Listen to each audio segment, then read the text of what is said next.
Hello, love.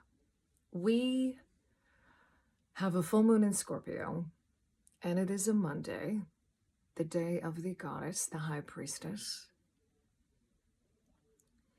So keeping that in mind, I'm going to start this reading by asking you what the word witch means to you. What does the word witch mean to you?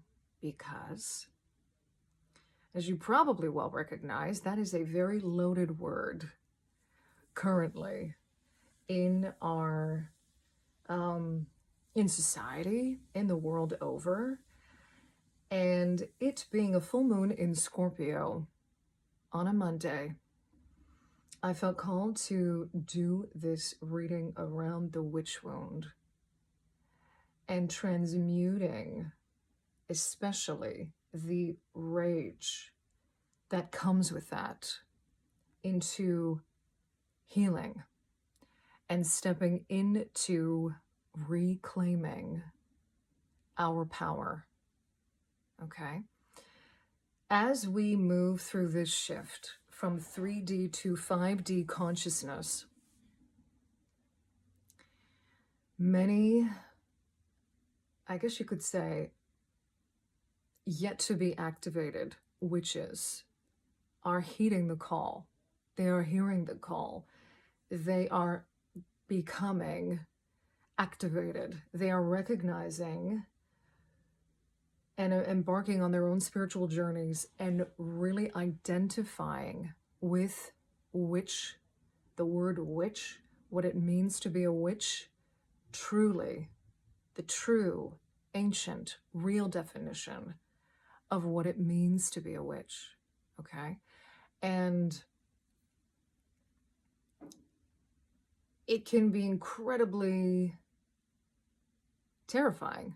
It can be one of those things where, especially if you are from a family that has a certain belief system that does not embrace that, it can be incredibly difficult to navigate your way through, okay?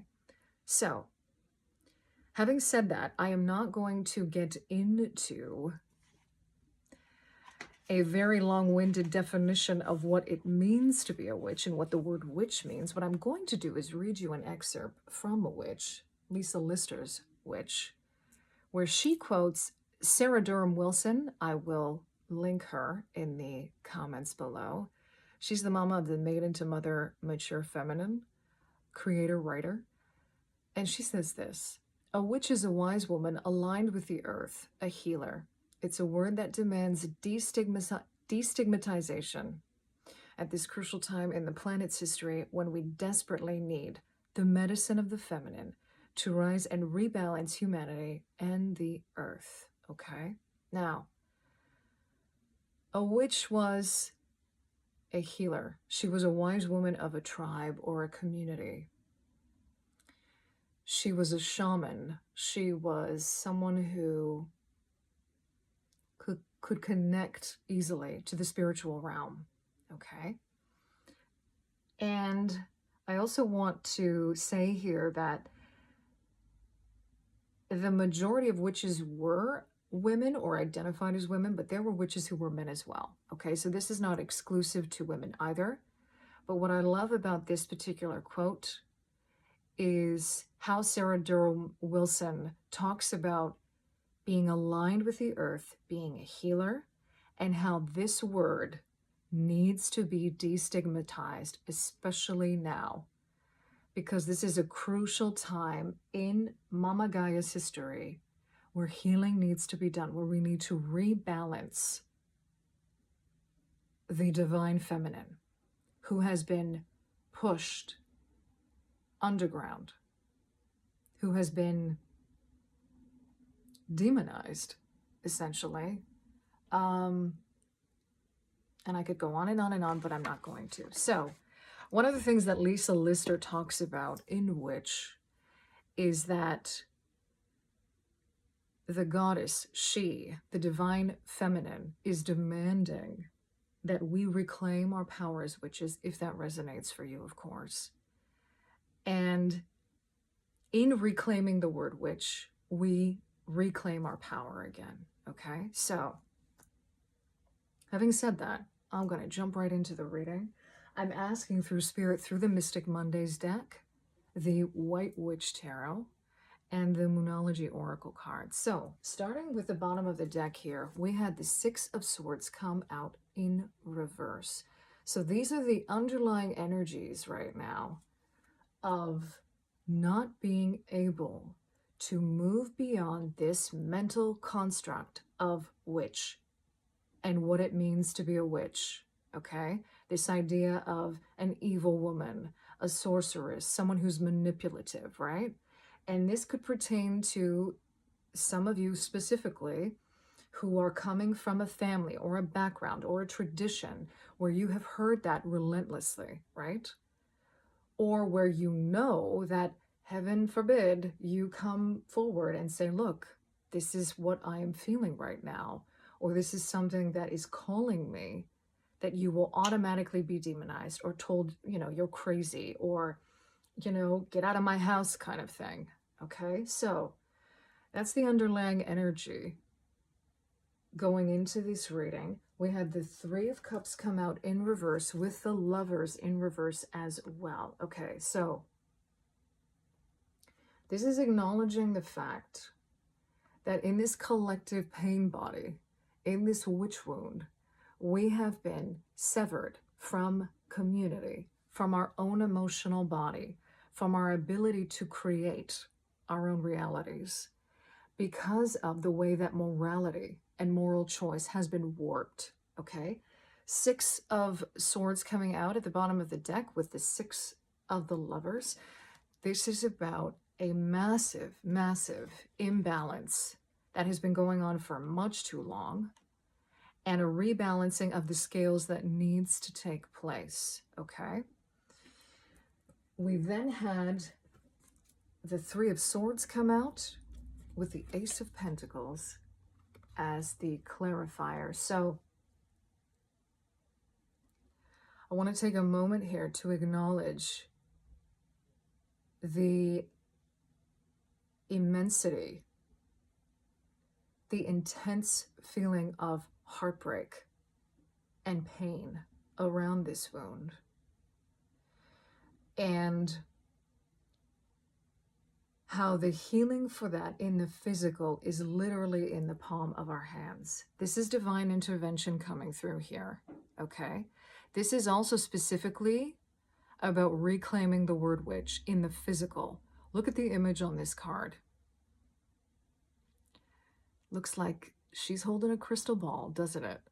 Looks like someone's scrying. Looks like crystal healing. This looks like the spark of divinity, of going inward, of embodiment in the physical body, of manifestation. Sometimes it's just about saying to yourself and reclaiming who you are. I am a witch, identifying as that, right? And that is one small step, but definitely not an insignificant one, okay?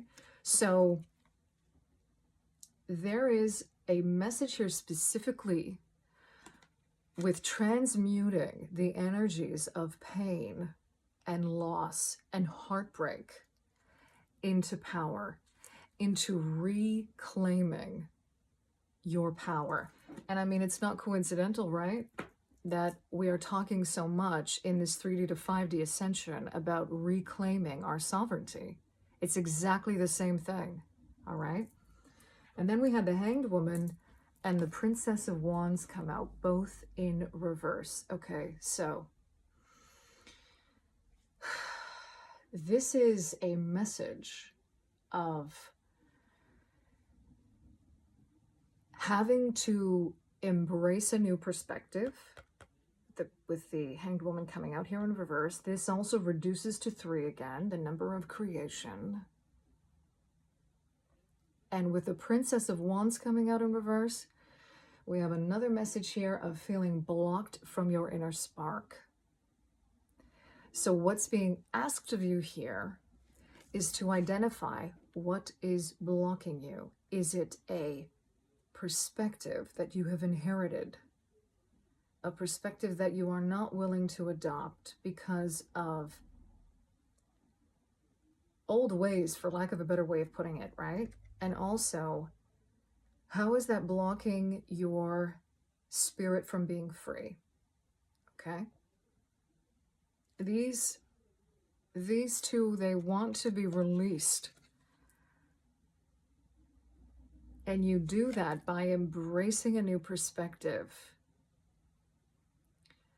by really tapping into your own inner truth, by actually observing something and looking at the reasoning around something that is actually flawed, and by embracing your inner spark, what lights you up, okay? And learning more about it, being open-minded to that, okay? Now, and it's not coincidental here too. I was just, again, synchronicity, baby, that we have a woman who is hanged here.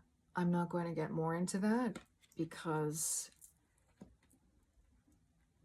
it's incredibly intense and would take up way too much time in this reading. But we have two women here who are,